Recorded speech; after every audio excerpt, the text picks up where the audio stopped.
Tugiye kureba filimi ntoya cyane igaragaza igishushanyo cy'uko ku munsi w'imperuka bizaba bimeze.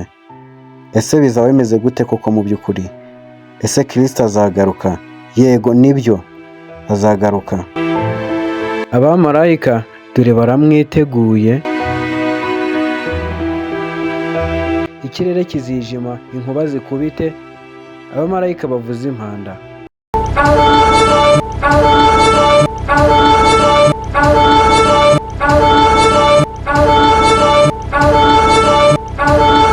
Bamara kuvuza impanda nk'uko mubireba, umwana w'Imana ari we Yezu Kristo azimanukira, azaza agaragiwe n'abamarayika benshi cyane. Dore nguwo arimanukiye Kristo, araje, aje guhemba no guhana. Namwe murabibona ukuntu ari byiza, nubwo ku banyabyaha ugiye kuba umunsi w'irimbukiro. Dore nguwo arimanukiye, dore nguwo ku mafarashi, buri wese azaba ari gukora ibye. Dore nk'uyu ari kuryoshya, arikanze, dore biramutunguye, abonye umwana w'intama yimanukiye. Dore na uno yicaye hano ari gusoma agatabo, mbese nta kibazo afite, ariko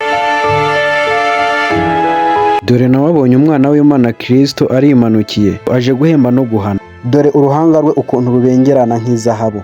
Dore na bano bararangaye, bari kwinywera akayoga yewe biryohereza. Dore uyu mukecuru nawe aratangaye, dore izo ngabo zigaragiye Kristo. Dore bano nabo bamwe bari ku binyabiziga, bari kubireba bose. Abari bari gukina tenisi nabo dore baramubonye. Dore Kristo ari imbere, dore bano nabo bari kumufotora, bari gutungayo urutoki bavuga ngo Kristo ngwino. Dore n'uyu ari gufotora, ntibazatinya no gufotora, ariko byose bizaba byarangiye. Dore na bano nabo bari kuryoshya, none dore bari kuvuga ngo nguriya araje, bari kumureba, nawe uri kubyibonera. Abakire barava mu modoka ngo nguriya Kristo. Hano abantu bahiye ubwoba, koko uzaba ari umunsi uteye ubwoba. Abamubonye batangiye kuramya no gusenga. Ese iki gihe bizaba bigishoboka koko? Icyo gihe abapfuye bazazuka, dore ibituro ukuntu bishwanyagurika, inyama zizongera zigaruke ku magufa, n'abapfuye batwitswe bamwe dutekereza ko bidashoboka ko bagaruka bazazuka babe bazima. Irorere nawe, uzaba ari umunsi uteye ubwoba. Dore ibituro byakingutse byose byo ku isi yose, abamizwe n'inyanja nabo izabaruka. Ye babawe, mbega ukuntu biteye ubwoba. Aba bose bazaba bari kuzuka ngo baze mu rubanza, bazaba bahagaze imbere y'umwana w'intama. Nawe irebere, abapfuye kera, abo mutakibuka bazaba bazutse, bazaba bavuye mu bituro baje gucibwaho urubanza nabo.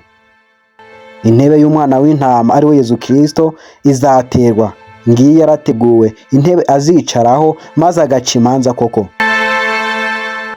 Ibitabo bizabumburwa, buri wese afite dosiye ye, ntawe uzagendera kuri dosiye y'undi. Intebe muri kuyibona,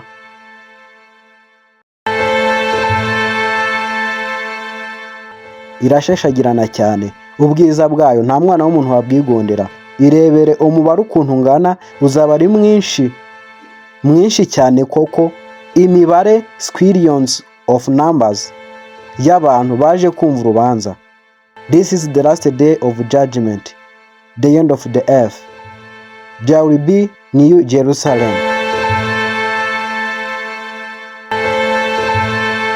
Buri wese n'imirimo yakoze. Aba bantu bose urareba ubwoba bafite, abasore, abasaza n'abagore, bose biteguye kumva umunsi wabo w'urubanza, bafite ubwoba. Umwana w'intama muramubona Kristo, urubanza rugiye gutangira. Dore yicaye ku ntebe ye ya cyami, niwe uzaza gucira imanza abazima n'abapfuye. Ibitabo biraramburwa kuri uyu muntu, dore gushya, dore ibyaha yakoze biramutwitse, asunikiwe hehe? Mu muriro. Dore marayika aramujyanye, agiye kumuroha mu muriro. Kristo muramubona ku biganza bye hariho intoboro za ya misumari, ya migera bamuteye bamubamba ku musaraba. Abantu bakamba babwirwa ngo bave mu byaha bakanga, bavuga ngo Yesu ntazaza, ariko namwe murabyibonera, nubwo ari ikigereranyo, urabona ko umuriro uzaba uteye ubwoba, ngaho bazarira bagahekenya amenyo. Mbega ukuntu biteye ubwoba! Iyi miborogo ntawe uzakumva, ndetse na Yezu Kristo ubwe Nyir'imbabazi hano ntacyo azaba yitayeho, kuko azaba yaje guhemba no guhana. Buri wese rero azafata ibimukwiye.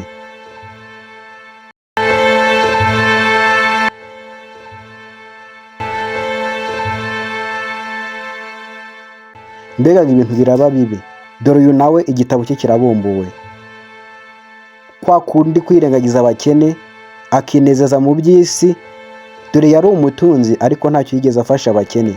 Ni hahandi bavuga ngo nari nshonje ntiwamfungurira, ndwaye ntiwansura, nambaye ubusa ntiwanyambika.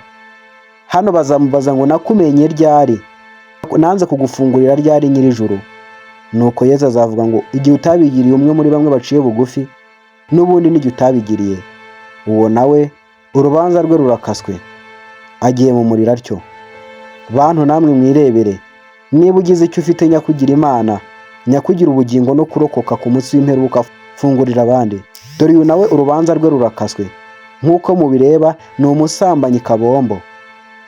Ibirenze kuri ibyo, birasa naho uyu muntu amaze gukoresha aya mahano yamufashe ku ngufu. Uyu nawe urwe rugiye kuba urwo mu muriro utazima. Nta kabuza murabibona, Nyir'ijuru amaze gukata urubanza. Uyu nawe agiye kurohwa mu nyanja y'umuriro, mu nyanja yaka umuriro, aho abenshi bazarira bagahekenya amenyo.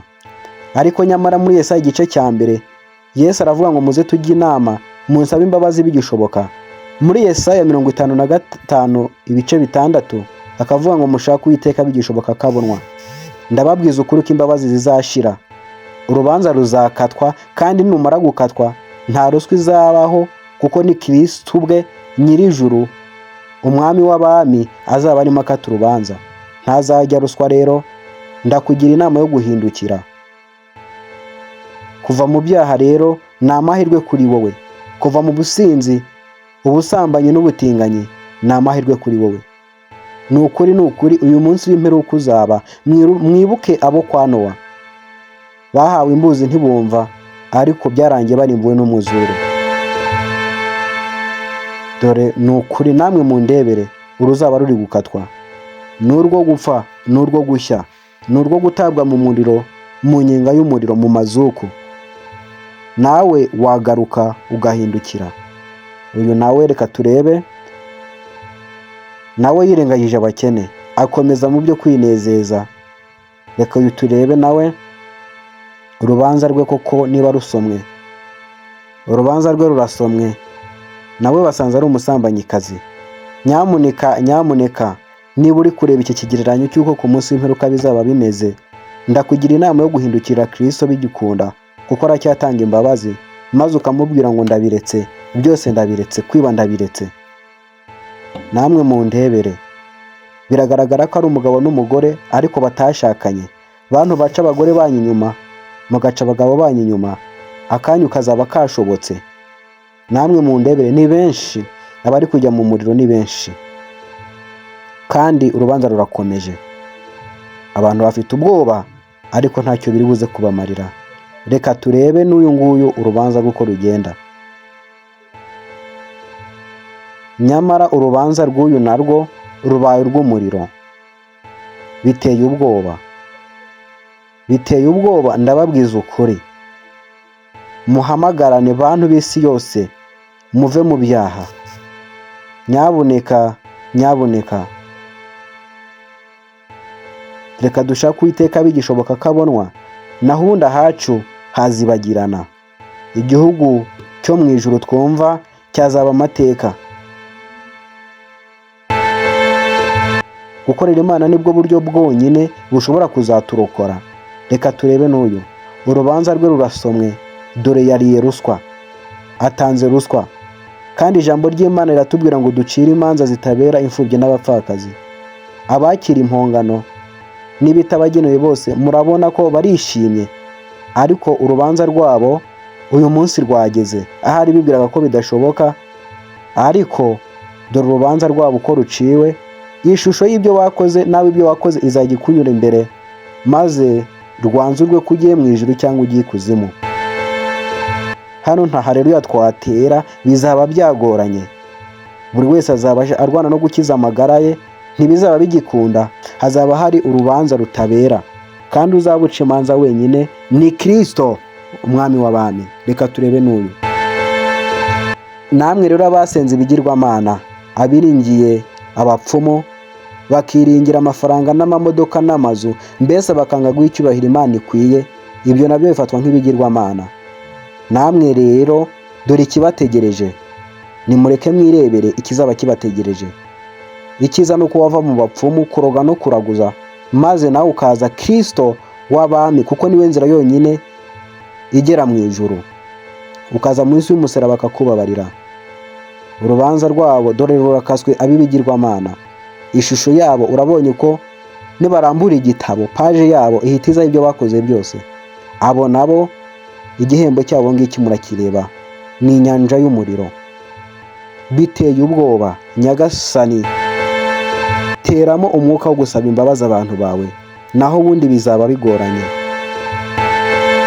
Namwe mundebere aya marira y'iteka, uku guhekenya amenyo kw'iteka, ntawe ukwitayeho, na Satani wagushutse ahangaha nawe ubwe azaba ari mu kaga.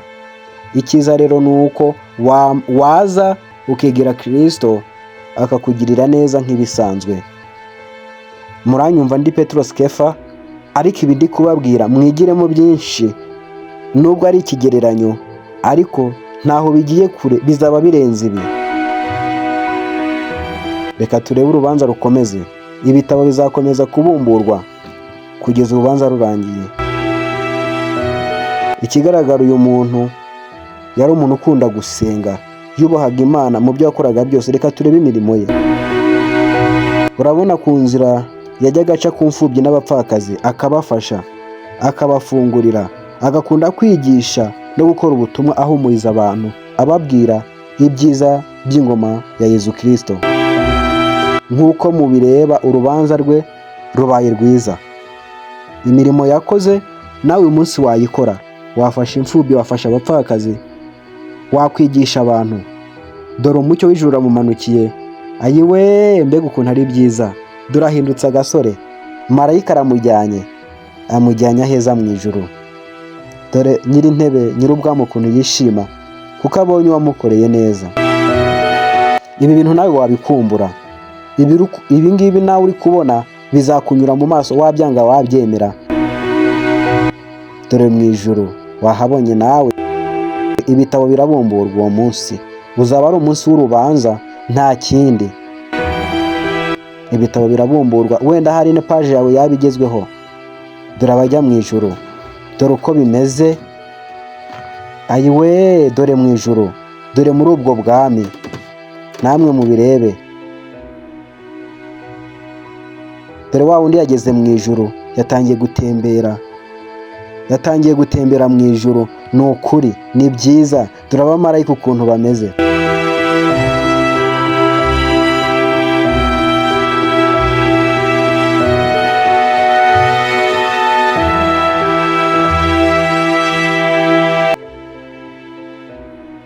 Uyu nawe reka turebe urubanza rwiwe.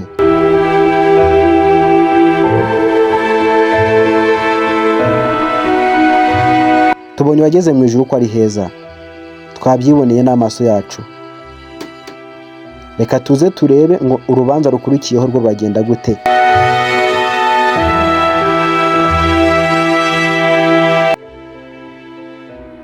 Reka turebe n'uyu. Ikigaragara yari abayeho mu buzima bucishije bugufi, ariko akajya afasha abantu, yigisha, akunda gusenga, atunganira Imana. Nawe ndebere. Dore nawe ijuru riramucaguye, ijuru rimuhisemo.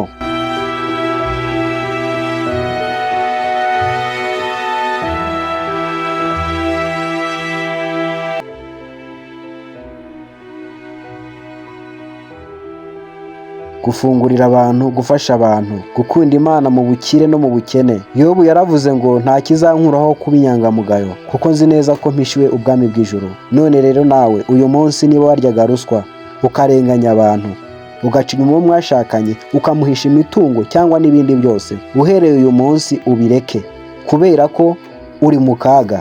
Dore uyu yafunguriraga abakene, abarwaye, akabagirira neza, akabakuyakuya. Ntabwo yishongoraga. None dore nawe ijuru rimuhisemo. Ese wowe bikunaniza iki? Dore uyu nawe ikigaragara yakundaga kwigisha abantu no kuvuga ijambo ry'Imana. Uyu ni umwe mu bantu twahamya neza ko yakundaga gusenga. Reka turebe imirimo ye. Ijuru rimuhisemo. Hano ho nshaka navuga ngo haleluya, kubera ko urabona ko abakoreye ijuru bari kuritaha. Mbese wowe bimeze gute? Reka turebe.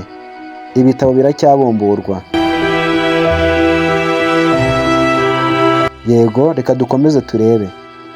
Mbibutse ko iki ari ikigereranyo, atari umunsi nyirizina, ariko bizaba birenze ibi muri kubona. Namwe mu ndebere, abakomeje kujya mu ijuru bakomeje kuritaha. Ijuru rirahari bene data, kandi abera bose bazaritahamo. Ibintu birakomeje. Abagiye bakora neza muri kubona ko bari kugororerwa. Abagiye basenga Imana mu kuri no mu mwuka, urabona ko bari kugororerwa. Uyu munsi Kristo aravuga ngo niba urushye uremerewe, uzumusanga kuruhure. None harabura iki mwene data? Uyu munsi nawe wagaruka, uracyafite amahirwe yo kuzaba umwe mu bazatemberezwa muri ubu bwami. Dore abera bose bageze mu ijuru. Dore umucyo w'Imana. Dore rero nawe undebere aya mazu wa muririmbyi yavuze ngo yubakanywe isuku tutarabona.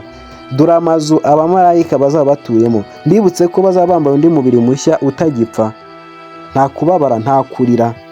Dore ngaya ya mazu atatse zahabu, buri wese afitiwe, umugenerwamurage w'ijuru afitiwe.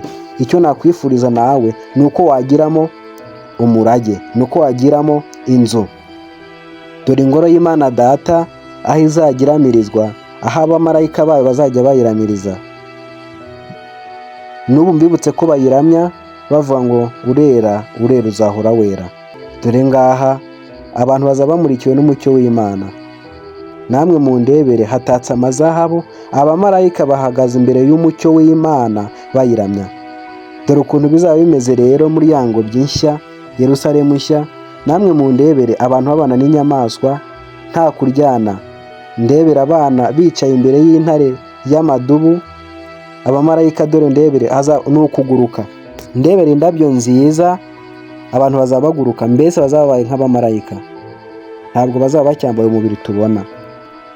Utunyugunyugu, amasha, undebere ibisamagwe, nta kibazo abantu bafitanye nabyo, kubera ko hano nta kuvuga ngo ese burije cyangwa burakeye, nta rumuri, nta mwijima. Nyir'ijuru niwe uzaba ubeshejeho abantu be. Amashami y'ibiti ya hano n'amababi no gukaka kw'amashami biba bivuga ngo hasingizwe Yezu Kristo. Namwe muze mu ndebere. Iri ni ijuru, ni ikigereranyo cy'uko tuzaba tubayeho. Ngiyo Yerusalemu nshya, namwe mu ndebere. Aha nakwifuriza buri wese kuzahaba, kuzahataha. Undebere namwe Yerusalemu nshya, undebere ukuntu itakishijwe, irimbishijwe amazahabu. Aha niho rero abakoreye ijuru bazatura, mu buturo bwera bw'Uwiteka Nyiringabo Imana. Ndebera ukuntu abamarayika bagenda, ni ukuguruka. Ngiyo Yerusalemu nshya. Reka turebe. Dore cya giti cy'ubugingo. Dore ngicyo namwe murakireba, aho imigezi ngo izaba itembamo, izaba nayo ubwayo ari iy'ubugingo. Dore cyera imbuto z'amoko 12 buri mezi 12. Buri wese azaba yemerewe gusoroma akarya, kuko ni igiti cy'ubugingo. Mu ndebe rero ya makamba azambikwa abayagenewe. Ya makamba wa muririmbyi yavuze ngo tubikiweyo amakamba akoze muri zahabu kandi tutarabona. Nk'uko mubireba, ibi bintu ntaho waba warigeze kubibona ku isi, kandi wibuke ko bizaba birenze kuko iki ni ikigereranyo. Igiti cy'ubugingo bazaba bemerewe gusoroma bakakirya. Namwe mu ndebere. Gusa haracyari amahirwe y'uko nta iki giti cy'ubugingo wazakiryaho, bityo ntuzahezwe hanze ahazaba hari umujinya, hari imbwa, hagahera ibisambo n'abajura. Namwe mukomeze mu ndebere. Uwiteka azaramywa, impundu zizavuga, abantu bamurikiwe n'umucyo w'Imana. Nta kwikanga umwijima, nta kwira, nta gucya, nta gupfa, ari ukubaho iteka ryose baramya Uwiteka, baramya Imana. Mbifurije namwe rero kuzaba aha hantu. Dukomeze kwibukiranya ko ari ikigereranyo cy'uko bizaba bimeze, ariko mwabyiboneye. Bizaba ari umunsi uteye ubwoba ku bacumuye, ariko n'abazaba barakoreye ijuru nabo kuritaha bizaba ari uburyohe bukomeye. Ni Petros Kefa nk'ibisanzwe. Shalom shalom. Nyiringabo atugirire neza.